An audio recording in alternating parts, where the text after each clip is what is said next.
Now at 7, a Beaverton man is facing charges accused of giving drugs to minors then sexually abusing them. The disturbing details coming up in our top story. And 24 states and 10 cities coming together to sue the EPA as it repeals a finding central to the climate change fight. Why the fight couldn't make it all the way to the Supreme Court. Plus. And it's March, so you know what that means. It's time for some madness. Basketball is in full swing here at the Moda Center. We had games yesterday. We got more coming up on Saturday. We'll tell you all about it as Sunrise, streaming at 7, starts right now.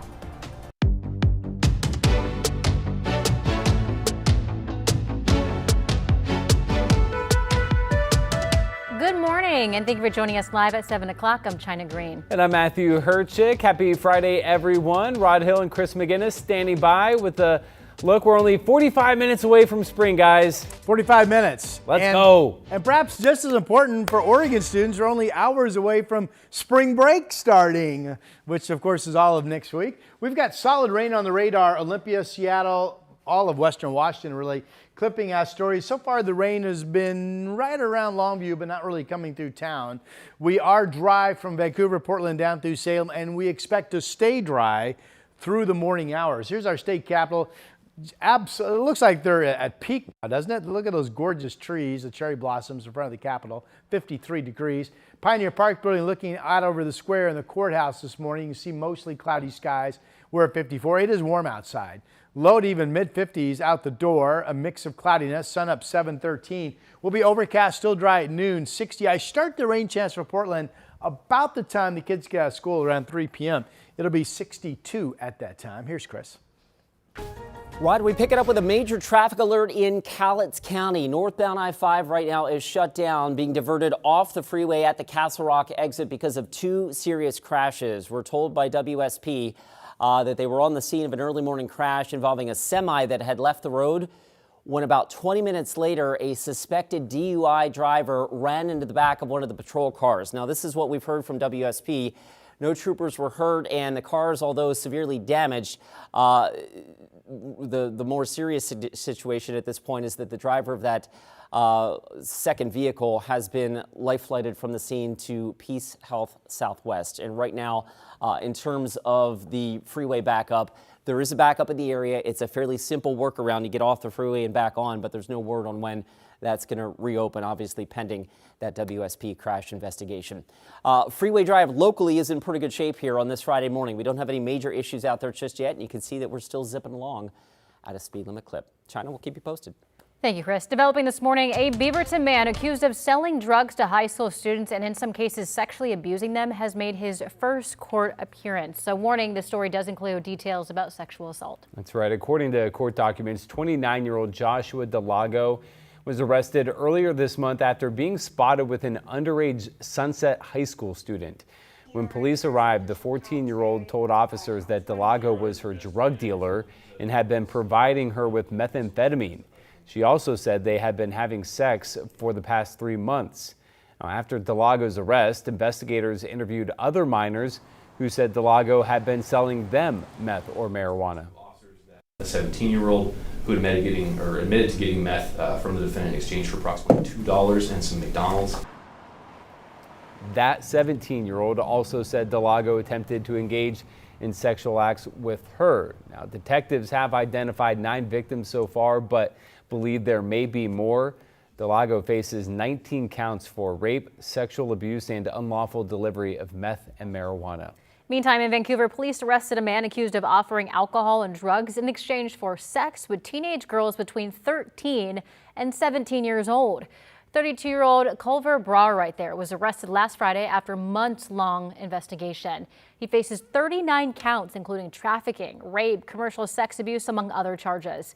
Vancouver police believe there may be other victims and are asking anyone who have information to contact them. And a reminder, if you or someone you know is a survivor of sexual assault, help is available 24/7. One option is the National Sexual Assault Hotline, 1-800-656-4673. Well, new this morning, a major climate fight is now heading to court. 24 states, including Oregon and Washington, are suing the EPA over a rollback of key greenhouse gas rules. The move could reshape how emissions are regulated nationwide. Sunrise reporter Corey Johnson joins us live with details on what's at stake. Corey. Yeah, good morning, China. Matthew, this all comes down to one major shift, the EPA pulling back a key finding that's guided climate regulations for years. Now, 24 states, including Washington and Oregon, along with 10 cities, are now suing in order to stop it. At issue is the 2009 endangerment finding, which determined greenhouse gases threaten public health. That finding has been the legal backbone for regulating emissions from cars, power plants, and other industries. The EPA recently revoked it, and it's a move that could potentially eliminate vehicle emission standards and weaken broader climate rules. Multiple states are now arguing that rollback would put public health at risk. Leaders in Oregon and Washington, including Attorneys General Dan Rayfield and Nick Brown, say rolling back these protections ignores real climate impacts. California Governor Gavin Newsom saying it's about energy independence. In the middle of winter, March, in this unprecedented heat wave, go up to Lake Tahoe and see for yourself. Is this normal? Now, the EPA says the decision is legally sound and based on fresh review. Currently, the case is going through federal court and could end up before the Supreme Court. Matthew, China. Our Corey Johnson reporting live this morning. Corey, thank you very much. KGW's parent company Tegna has been acquired by Nexstar, the owner of Coin TV. That's after the FCC waived a rule that would have prevented the merger, and the DOJ signed off on the deal. The $6+ billion deal creates the largest operator of local TV stations in the country. In a statement, the FCC chairman said in part, quote, "For too long, the FCC stood by while newspapers closed by the dozen in communities all across the country. Those trusted sources of local news and information shuttered while the FCC dithered. If you care about local news, you should care about the future of local broadcast TV stations." Now, this comes just a day after attorneys general from 8 states, including Oregon, filed a lawsuit seeking to block the deal. Here's what California Attorney General Rob Bonta had to say. Mega mergers in broadcast media are especially dangerous because they result in fewer voices reporting on what's happening in our communities. President Trump has said that he supports the merger, and as part of the acquisition, Nexstar must sell 6 television stations in markets across the country, though not including Portland. March Madness is in full swing in the Rose City, and fans saw plenty of thrilling games yesterday. Yeah, including the biggest upset of the tournament so far, where the 12-seed High Point knocked off 5th-seeded Wisconsin. Sunrise reporter Thomas Schultz is live at the Moda Center. So, Thomas, we're just getting the madness underway right now.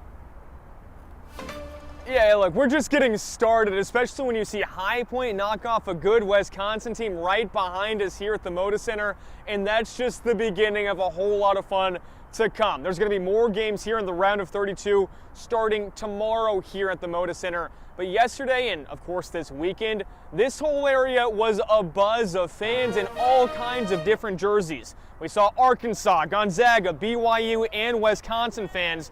But as you mentioned, Matthew, that March Madness is just getting underway. And look, BYU and Wisconsin, bad news for them. They're going home a little bit earlier than hoped. But that's all part of the experience here, and the energy outside the Moda Center was through the roof. More than 20,000 fans are expected to fill the arena over the first 2 rounds, and they're coming with full pockets too. They're expected to spend around $2 million in town. Our crew caught up with some of those fans who were excited to soak it all in. We were thrilled. This is going to sound really cheesy, but as soon as we found out that BYU made it in, we started singing the fight song to each other on the phone because we were so pumped. We're just excited. All the students at Gonzaga, we love Graham EK. We love our Bulldogs. We support. Hey, go Bulldogs! We're just excited to see some really great basketball games. Go Bulldogs! Yeah, a little rivalry there between Gonzaga and BYU. Not 2 schools that you think have much beef, Yesterday, a little bit there. Now look, the Zags, for them, lucky, they're staying in it. This is what they generally do. They're going to play Texas on Saturday. Meanwhile, right here behind us, Arkansas and those pesky High Point players, they'll be tipping it off as well. We'll see if we can get a Cinderella story. Maybe that 11-seed Texas or 12-seed High Point can advance to the Sweet 16. But look, I'm looking for my team to do the same.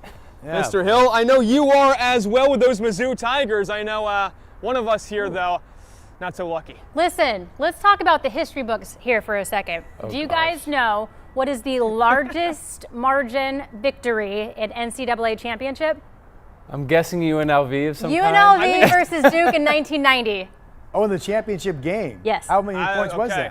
that? 30. 30 points. It was 103 to 73. That was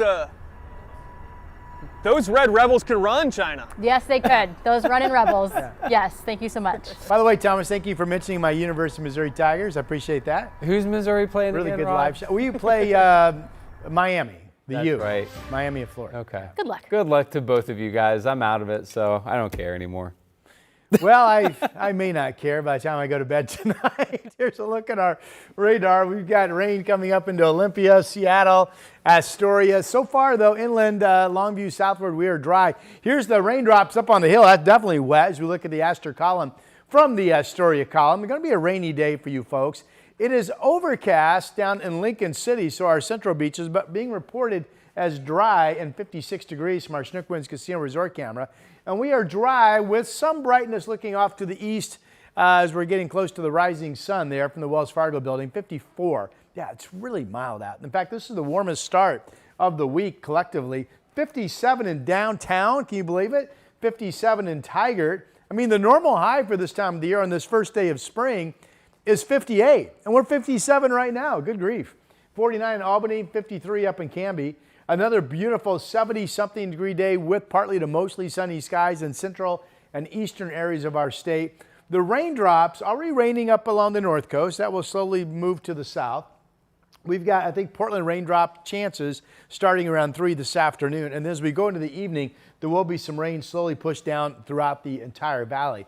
That rain still on schedule to be out of here before sunup tomorrow, which brings us to a nice weekend. So the spring equinox, we're getting close, 7:46, today's high 62, sunshine 57 tomorrow. Some frosty areas in the valley Sunday morning, by the way. Haven't seen that in a while. A high of 59 during the day. Monday still dry, then rain comes in on Tuesday and Wednesday. All right, here is Chris McGinnis. Okay, Rod, thanks for that. We pick it up with a serious traffic alert right now in northern Cowlitz County in the Castle Rock area. Reminder, I-5 northbound remains shut down through exit 49. It's a fairly simple workaround for drivers. Drivers are being diverted off the freeway at exit 49 and then back on the freeway. But here's the situation that we just heard from WSP Trooper Dakota Russell. They were on the scene of an earlier crash involving a semi that had left the road. That happened at about 10 minutes to 3 this morning. About 20 minutes later, WSP tells us that another car slammed into the back of a patrol vehicle. No troopers were hurt, but the driver of that second car was arrested for possible DUI and then airlifted away from the crash scene with serious injuries. What I can tell you right now again is that I-5 northbound remains shut down in the area and traffic is being diverted off and then back on the freeway in Castle Rock. Locally, the freeway drive this morning has been in pretty good shape. We've been relatively unscathed and you can see the drive times here are still rolling along at a speed limit clip. I'm Matthew Herchick, new morning anchor at KGW. I'm a huge sports fan, and I know I might be from the Buckeye State, but I'm excited to explore what the Rose City has to offer. I want to make sure you're prepared for the day, whether it's bringing you breaking news or sharing those inspirational stories that make you smile. We've got you covered. Because when news moves fast, you need a team that moves with you. Make the move to Portland's #1 streaming newscast, Sunrise, weekday mornings from 5 to 9, anywhere you watch.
have now issued a weather impact alert. We could expect conditions in some parts of our area to change drastically pretty soon, right? And very quickly, yeah.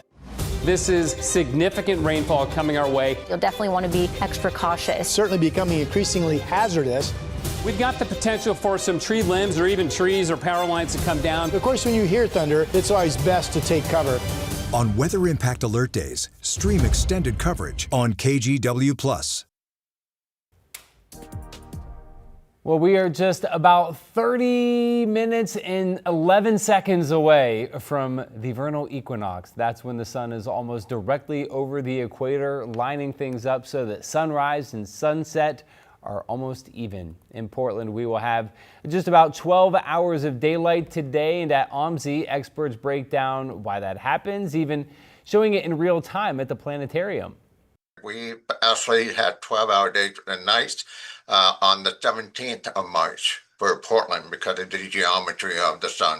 We are actually showing Saturday Night Live, and with the planetarium, we show the motion of the sun. We kind of describe what's happening. After today, expect more and more daylight as we head towards summer, and that's what I like to hear. You don't have to tell me twice. More daylight. Yeah, Jim, Mr. Todd, I should say, Director of Science and Space Education at OMSI there, a great partner for us over the years. Mentioned back on St. Patty's Day, remember it was 7:19 sunup, 7:19 sundown? Right, 12, yeah. Yeah, so today we actually have 10 minutes already, more daylight than darkness already today. That's like a few days. Yeah. Wow. We're gaining like 3 to 4 minutes a day. That's crazy. It is wow, crazy, I love that. And our weather department keeps up with all this. It's rapid change, China. It's very, but we keep up with it. Great. Thank you. Here's a look at our high expertly explained. Our high temperature map. This is not really a high temperature map. Let me backtrack. It shows you temperatures at 4:15 our local time this afternoon. It does highlight the heat, though, still making headlines in the west.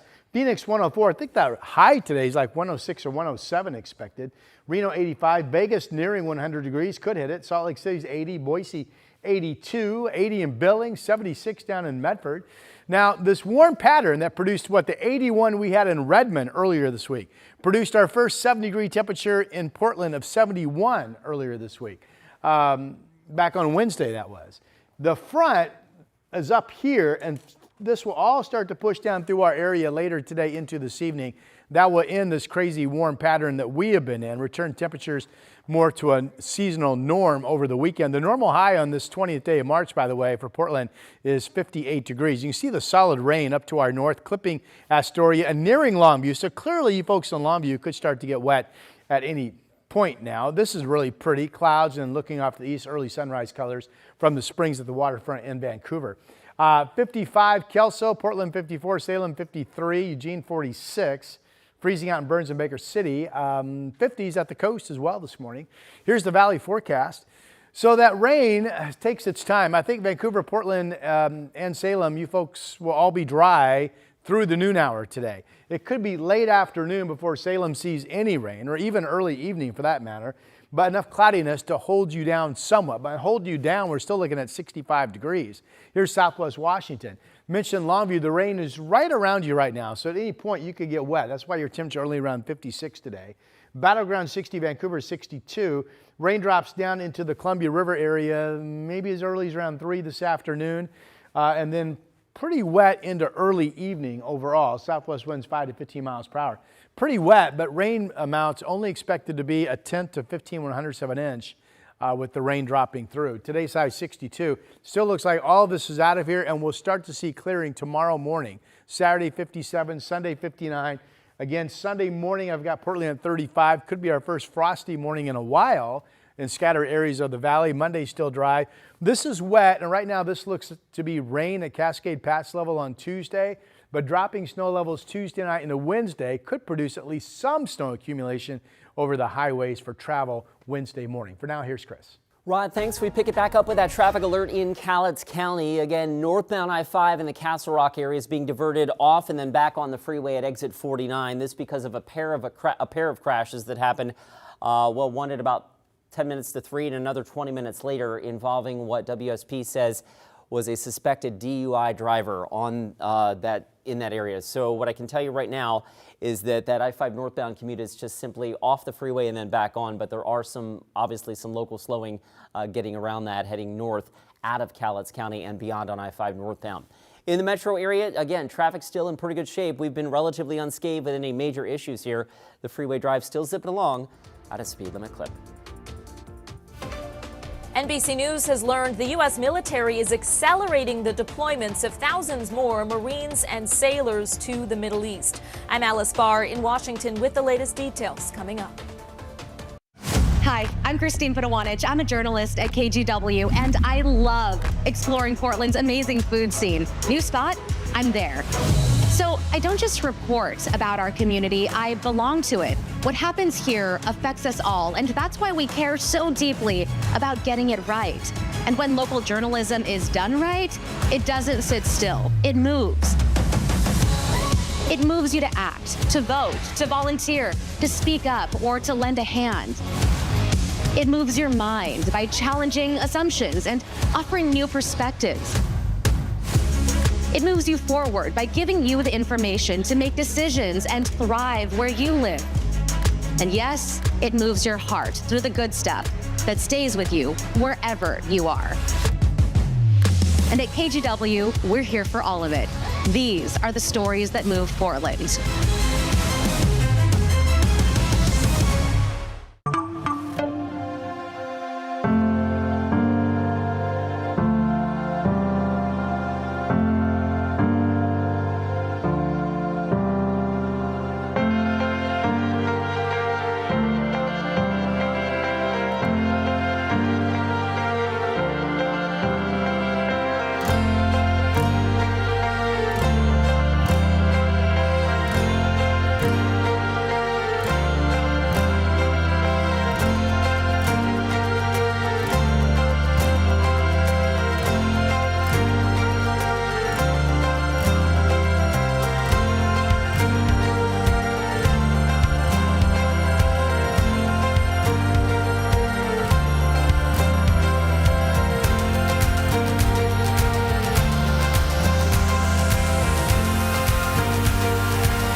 With 7:22 this morning, and tensions are escalating in the Middle East after an oil refinery in Kuwait was targeted. It's the latest in a series of attacks on energy sites as Iran and Israel trade strikes. Now, here at home, fuel prices are up nearly $1 since the war began.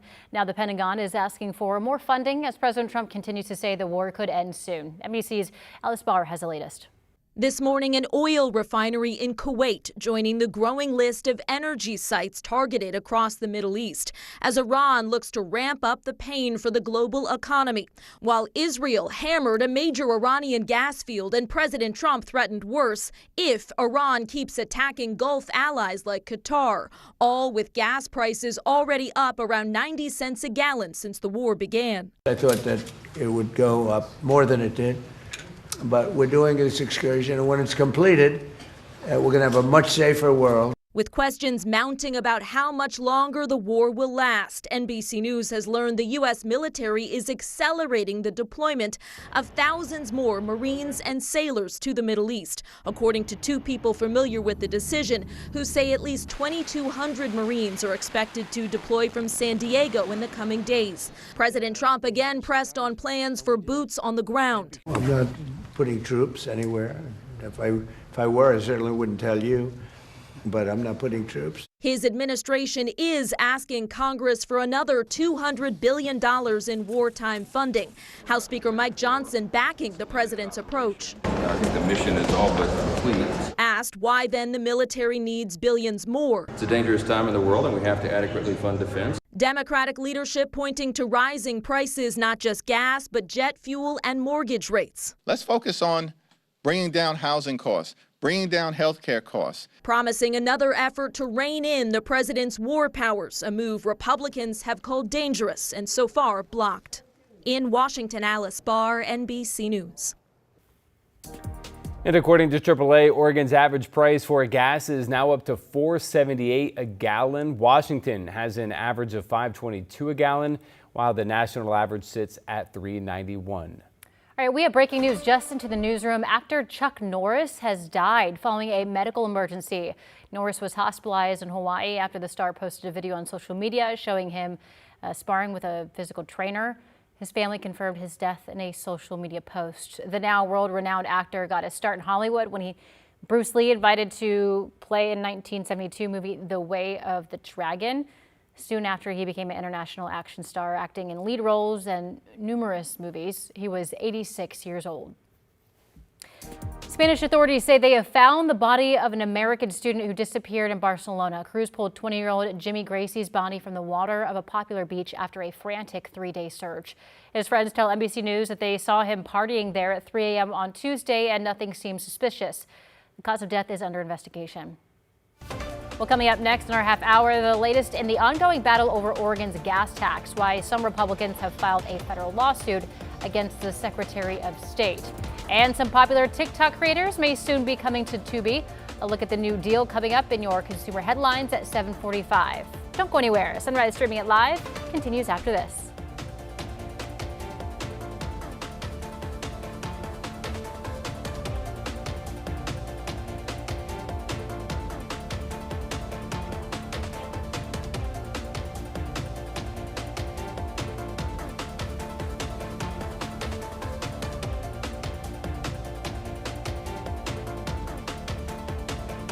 KGW Plus TV app, streaming 24/7. Local news from the team you trust. Track how the weather will impact your day. Breaking news live from the scene. All the local news you need. KGW Plus. Download on your TV and watch for free. On Weather Impact Alert Days, stay informed, prepared, and connected with KGW and KGW Plus. Coverage that alerts you to what's coming and how it will impact you. Watch extended weather coverage on KGW Plus.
I'm Trina Green, a morning anchor at KGW and new dog mom to this sweet guy. Meet Barry.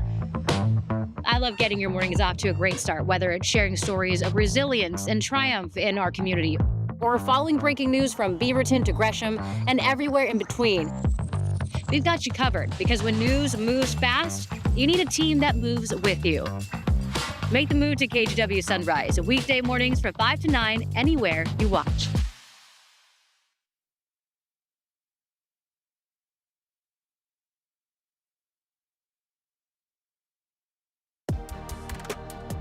We are coming up on 7:29 on your Friday morning drive. We start with this photo of a serious crash, actually a pair of serious crashes in Cowlitz County. These photos courtesy of the Washington State Patrol. A pair of crashes near the I-5 exit in Castle Rock has the freeway shut down. I want to let folks know that it's a fairly simple workaround as they're diverting traffic off the freeway at the off-ramp and then back on at the on-ramp in Castle Rock. But obviously there are some delays around that. No word on how much longer that road is going to be closed. It happened about 3 hours ago. The freeway drive locally, Rod, I'm happy to tell you, is in pretty good shape. I have no other major trouble out there just yet. Well, thank you for that, Chris. Of course, this is the Friday leaping into spring break for Oregon students. Maybe there's some increased traffic later today, people getting out of town. Right now, we've got rain, Chehalis, Olympia, Seattle, Astoria. It's been right around the Longview area. Here's a look at Seaside, cloudy skies. We know it's raining just north. It may be raining here in the Seaside area as well. Here's Chehalis tasting room camera. Portland getting up to 63.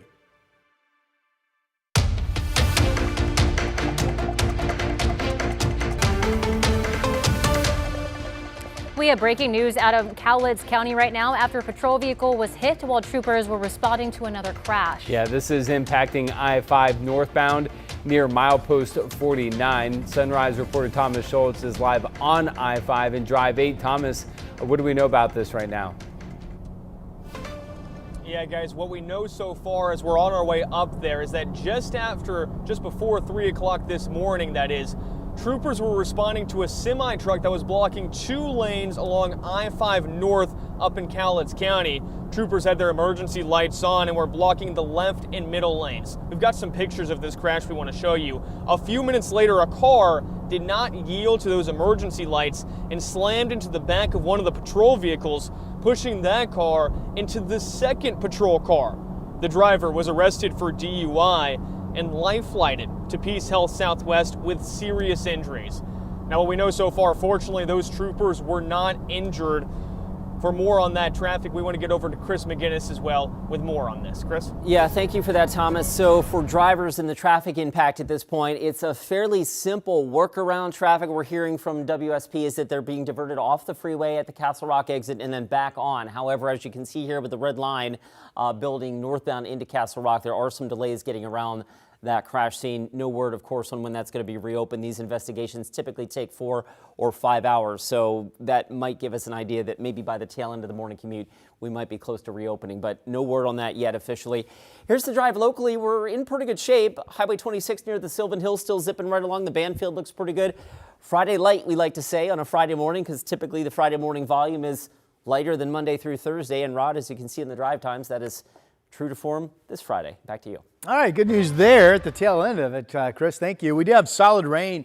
If you're on I-5 north of Longview, you start running into it. It's been raining in Astoria and light rain dripping down into other portions of Clatsop County this morning. But as you look at our Salem live sky camera, the cherry blossoms just really popping now. Vancouver, Portland, and Salem and Albany expected to stay dry into the afternoon hours, so no rain this morning. We're at 53 in Salem. Oops, I had a camera that is down. Sorry about that. 54 right now in Portland. A mix of cloudiness will be overcast and dry at noon, 60 degrees. We start the chance of rain for the Rose City at about 3 o'clock this afternoon, then increasing rain into early evening. We'll be about 58 at 5 p.m. That's your update for now. Rod, thank you. Well, federal aviation officials are investigating a close call at Newark International Airport involving an Alaska Airlines jet that departed from Portland. Yeah, authorities say the Alaska flight was starting to land Tuesday night when air traffic control suddenly ordered the pilots to go around and abort the landing. At the same time, a FedEx plane had to be cleared to land on a crossing runway. The Alaska jet climbed and passed over the FedEx aircraft, coming just a few hundred feet next to it. Both crews followed instructions and no one was hurt, but according to the airlines, there were 171 passengers and 6 crew members on board the flight. The FAA is now investigating what went wrong here. We are a couple of weeks out from primary elections here in the Northwest. Washington's Secretary of State is adding his voice to the mix on a federal effort to change voting requirements for all Americans. The bill, called the Save America Act, would require you to show proof of citizenship when you register and also show proof of ID to cast your ballot. Secretary of State Steve Hobbs says the change would blow a $35 million hole in his state's budget. And though it's not in the bill, President Trump has said that he also wants to largely end mail-in voting. No mail-in ballots except for illness, disability, military, or travel. Mail-in ballots are a disaster, and I'm not doing it for this reason at all. It'll guarantee the midterms. It'll guarantee the midterms. The SAVE Act doesn't save anything. It just suppresses Americans' ability to access the ballot box. If your name has changed since you were born, like maybe a marriage, you'll have to go through additional links to prove your eligibility. The act has cleared the House, though Republicans don't currently have the votes that they need in the Senate. Washington's governor has signed 2 bills in the meantime, including one that bans law enforcement officers from wearing masks. This covers local and state officers and federal officers, as when they're working in Washington. The law also allows people to sue if law enforcement break this law. There are exceptions for undercover officers or if they're part of a SWAT team where protective gear is necessary. The other bill bans people from impersonating law enforcement by using fake badges or other identifying items. At its core, this case, it's about time. That when someone comes into the emergency room with new onset paralysis, every hour matters. A Vancouver man won an 8-figure settlement after being paralyzed while waiting in the Peace Health emergency room. His lawyer said doctors delayed treatment, scanned the wrong area, and failed to call a spine surgeon. After emergency surgery at Kaiser, he regained limited ability to walk. No one in our community, I think, would expect to sit in an emergency room paralyzed, for nearly 17 hours waiting for care. And that's not how emergency care is supposed to work. A jury found Kaiser and 2 physicians at fault and awarded Cox $10 million. Kaiser Permanente said in a statement that they, quote, disagree with the characterization of the care provided. Oregon health officials are warning of 2 more possible measles exposures, both in Salem. The first was at Salem Health Hospital's ER waiting room. That was on Monday evening between 6:10 and 8:30. The second was on Friday on the 2nd floor of the Kaiser Permanente Skyline Medical Office from 10:30 in the morning to 1:30 p.m. This brings the total reported cases in Oregon this year to 9. It is the first day of spring, and across the Portland area, there is no shortage of ways to celebrate. Yep, from colorful tulip fields to egg hunts at the zoo, families have plenty to look forward to in the weeks ahead. Sunrise reporter Corey Johnson is out on the waterfront underneath the cherry blossoms. They just look so beautiful, Corey. Oh my goodness, you have a reason to be jealous there in the studio because I have the best assignment of the morning. It definitely feels like spring out here. The cherry blossoms, beautiful here at the waterfront. There's dozens of people out right now enjoying, between photographers, runners, people walking their dog. And there are also a few activities this spring that'll get people outdoors. And that includes, first up, the Wooden Shoe Tulip Festival. That's back starting this weekend through April 26th, and millions of tulips blooming across acres of farmland people can go check out. Visitors can walk through the field, snap some pictures, of course, and even catch hot air balloons, wine tastings, and family-friendly activities. And over at the Oregon Zoo, their Hop into Spring celebration is right around the corner. That's on April 4th. It'll feature egg hunts, games, live entertainment, and even a chance to meet costumed characters and learn some things from the zookeepers. And you can also check out the cherry blossoms we've mentioned now near peak bloom across Portland's waterfront. Peak bloom is expected to last about 2 weeks. We even spoke with some people who say their pets are excited about spring. Every dog that's been inside with a million rainy days through the winter, somehow they know this is a signal. And of course, a lot of those events are designed for people of all ages, so everyone can get out and enjoy. And coming up later, we'll talk about more events happening in our area this spring. Guys? All right, Corey Johnson reporting live this morning. Thank you very much. And we are taking a live look out at Providence Park. All morning long, we've been talking about baseball, but we've also got the kickoff to the Portland Thorns home season. The Thorns have their home opener tonight against the Seattle Reign. The game starts at 7, so if you're not a fan of the basketball games, you can head over to Providence Park. And so, Rod, they're playing the Seattle Reign. Is the rain going to be raining when we're playing the rain? Oh, that's this evening, is that right? Tonight? This evening, 7 o'clock. Yeah, that's kind of the bullseye. Some rain passing there you go. through. So I would have your rain jackets with you. I don't think it's going to be heavy rain. It's not going to be stormy, but there will be some passing rain. Pretty high confidence at that time. Right now, the rain's really widespread from Astoria up through Olympia up into Seattle. Longview, you've got the rain just kind of dancing around you, but mostly holding off to the north. We're all dry on this side of the Columbia River. Here's Persimmon Golf Club out in Gresham. Looking off to the east at kind of a partly cloudy morning right there. The cloud deck is kind of mid-level and high or thin. Temperature is 57 Tiger. It's really warm. 57 downtown, 56 up in Vancouver. Gresham, 54. It's a little bit cooler in some spots, but not much. I mean, 48 Corvallis, Albany, Dallas, each at 49 degrees. Nala is our KGW pet of the day on this first day of spring. The equinox coming up here at 7:46. We're closing in well, just minutes away at this point. Pet of the day, KGW.com is the email address. Send us your pet's photo. We'll feature them on our show. So raining along the north coast right now. For Portland, I think the rain could arrive as soon as about 3 this afternoon, then increasing a more likely rain into the early evening as everything drops southward through the valley. It's more sun and more 70s central and eastern Oregon today. And the weekend still looks great. Any rain that we get will be over before tomorrow morning. So we have sun and more seasonal temperatures. Saturday 57, Sunday 59. And that is your update. Here's Chris. Okay, let's get a look at the drive times out there, Rod. So far, we're in pretty good shape. There's a look at the inbound Sunset, taking it just 16 minutes from Hillsboro to downtown. Otherwise, the speed limit clip on I-84 and I-5 from Wilsonville moving along at about 17 minutes. So that's pretty close to a speed limit clip as well.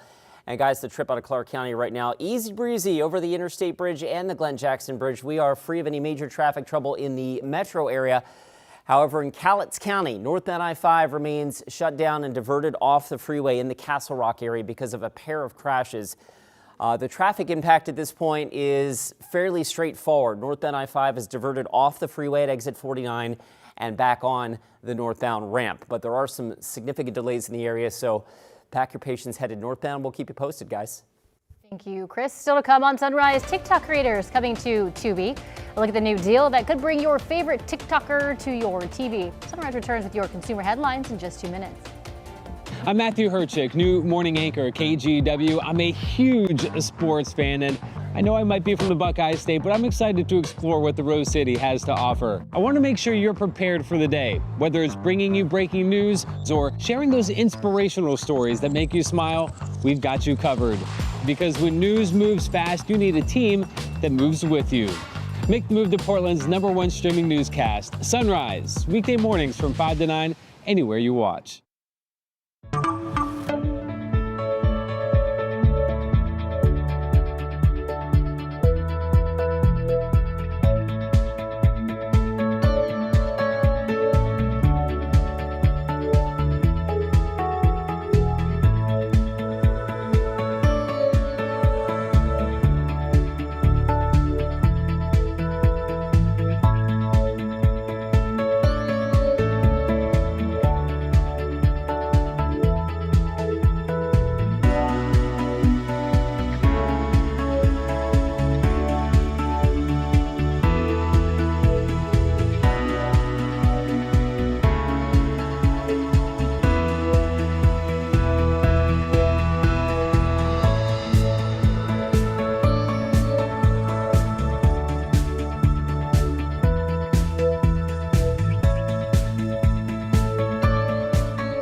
We have now issued a weather impact alert. We could expect conditions in some parts of our area to change drastically pretty soon, right? And very quickly, yeah.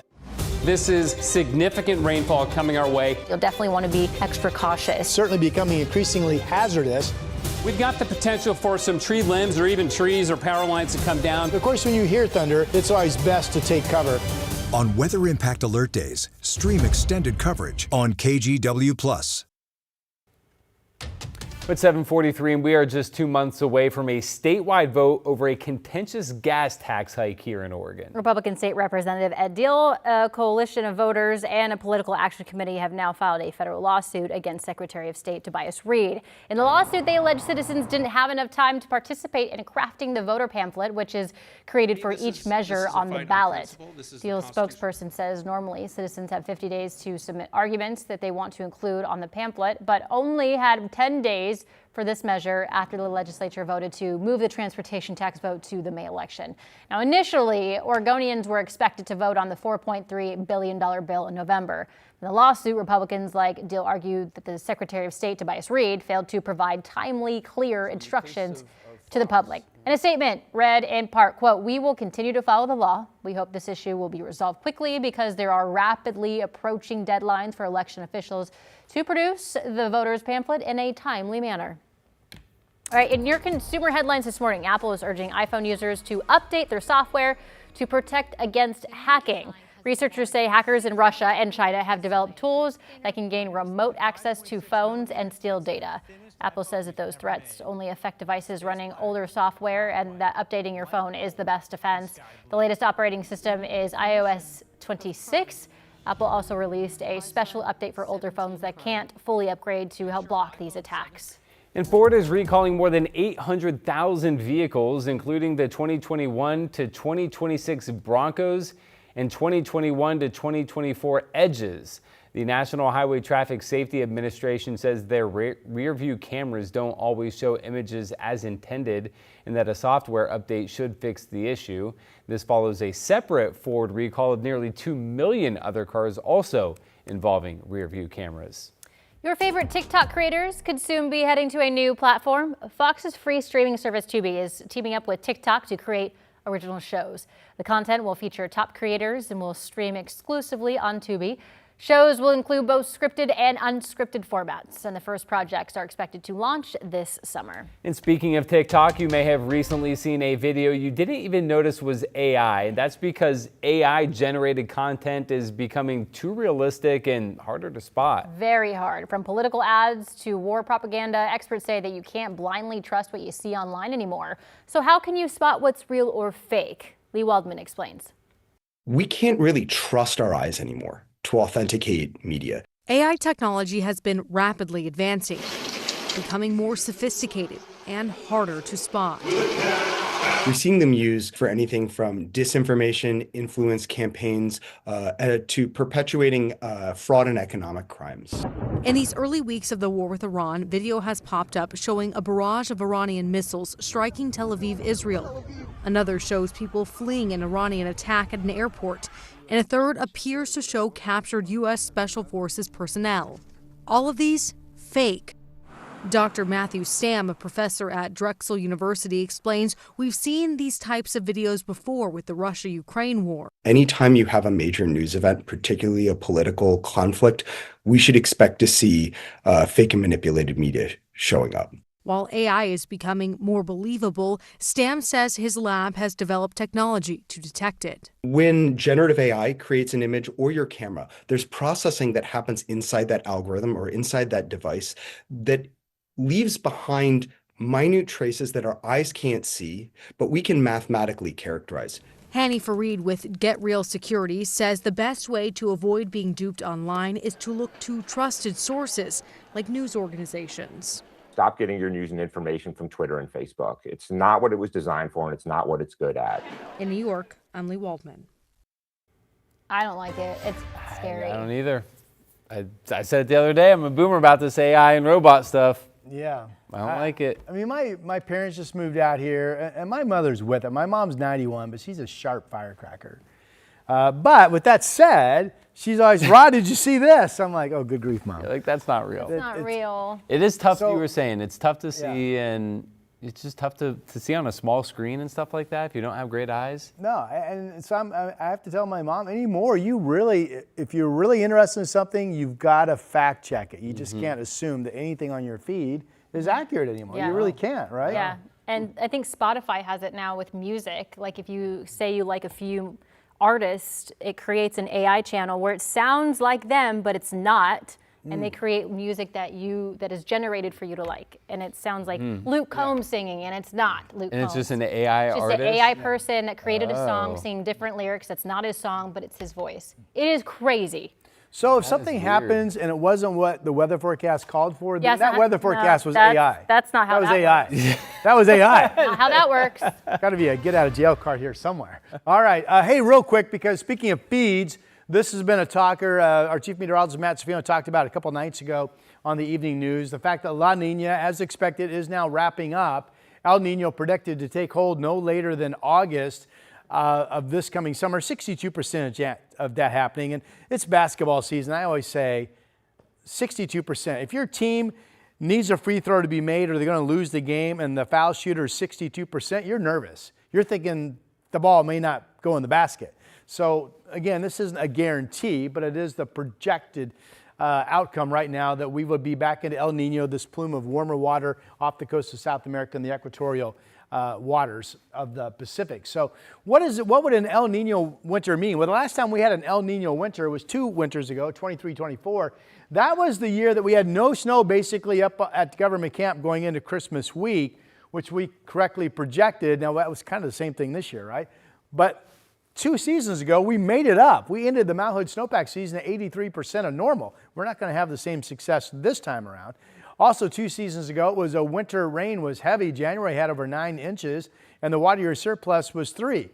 There are stereotypes associated with El Nino, La Nina, and neutral. But remember, we're coming out of a La Nina season, which is known to be cool. But yet we had the warmest December we've ever had, which is known to produce a good Mount Hood snowpack, yet we didn't do that. So take these headlines with a grain of salt. It's becoming increasingly, I'm going to use the term obvious because I can't think of another word, increasingly obvious that the correlations to these cycles may be overdone. There seems to be some changing climatic actions going on, so we'll see. It's way too early to make any assumptions about next winter, period. Here's the clouds coming in. You've got the rain up in Washington right now, generally just north of Longview. It's raining along our north coast. Here's the rain advancing, but there's just not much there. This is 8 o'clock this evening. I do think Portland will be dry through the noon hour. We start rain chances in the Rose City around 3 this afternoon, and then later today into the evening we will get some passing rain, but this only shows the updated numbers, 12/100ths of an inch, and that's it, so not much. From the Explorer Tualatin Valley camera, that's a reserve golf course, looking dry but cloudy. It's mild outside, 54 in Portland, 53 in Salem right now. The high today, 62. It's spring! I just looked at the clock. Remember the equinox was 7:46, now it's 7:51. Sunny Saturday and Sunday, both days, mostly sunny wave. Temperatures up into the upper 50s. Mr. McGinnis, let me be the first one to wish you a happy spring. Oh, she beat me to the punch. China did. Yeah. The vernal equinox. It's a moment. The moment has passed. Okay. On a serious note, I want to take you back up to Cowlitz County. This is up in the Castle Rock area. A photo from Washington State Patrol Trooper Dakota Russell of a serious crash involving a suspected DUI driver in the back of a previous crash scene that WSP troopers were already assisting. This happened between 2:50 and 3:10 this morning. And what I can tell you right now is that the freeway is still shut down. I-5 northbound is closed in Castle Rock. The detour is basically off the freeway and back on at exit 49. However, despite the fact that it's a fairly simple workaround, there's about a 2-mile delay right now, or 30 extra minutes for that northbound commute through the Castle Rock area. In Portland, we've got a crash on Powell Boulevard westbound near 72nd. There is some local slowing getting around that. The freeway drive right now is really not in too bad a shape. Typically the case on Friday mornings, we call it Friday light. Lighter than the Monday through Thursday volume and the drive times. Matthew and China, they reflect that. Back to you. All right, Chris, thank you very much. Well, still to come on Sunrise, dozens of states are suing the federal government over plans to change funding for housing programs. How it could affect Multnomah County's homeless crisis. Coming up when Sunrise streaming live at 7 continues in 2 minutes. I'm David Mulco, the evening anchor at KGW. Though when I'm not working, I like to spend as much time as possible out here in nature. So I don't just report about our community, I belong to it. You see, what happens here affects us all, and that's why we care so deeply about getting it right. And when local journalism is done right, it doesn't sit still, it moves. It moves you to act, to vote, to volunteer, to talk about it, to speak up, or to lend a hand. It moves your mind by challenging assumptions and offering new perspectives. It moves you forward by giving you the information to make decisions and thrive where you live. And yes, it moves your heart through the kind of human storytelling that stays with you wherever you are. And at KGW, we're here for all of it. These are the stories that move Portland.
Now to the latest in the county's homeless crisis. Some folks in Multnomah County are bracing for a major change with a proposed shift in federal funding in the works. Yeah, local leaders met privately this week with the top Trump administration advisor on homelessness.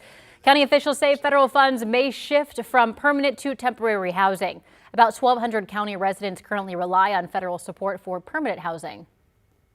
For the Trump administration to just, as best we can tell, is largely turning its back on something that people need. Look how it's helped me. And if I hadn't had this place, I know I wouldn't be alive today. You just heard from Bob Myers there, who lives in federally funding permanent housing. 20 states have sued the federal government over this proposed funding change. The federal government is slated to release a new plan for housing money in June. And the KGW Great Food Drive is still underway. We've already provided more than 650,000 meals, but we need your help to reach our goal of 1.2 million. So donate today at any Rivermark Community Credit Union branch if you can. You can also drop off food in person this week at the Timbers match. We will be at Providence Park on Sunday collecting donations before kickoff. And all week, Pacific Foods will match donations up to $5,000. You can find all the ways to give at kgw.com/food drive. And thank you to Toyota dealers, Pacific Office Automation, Rivermark Community Credit Union, and Safeway for supporting this year's food drive.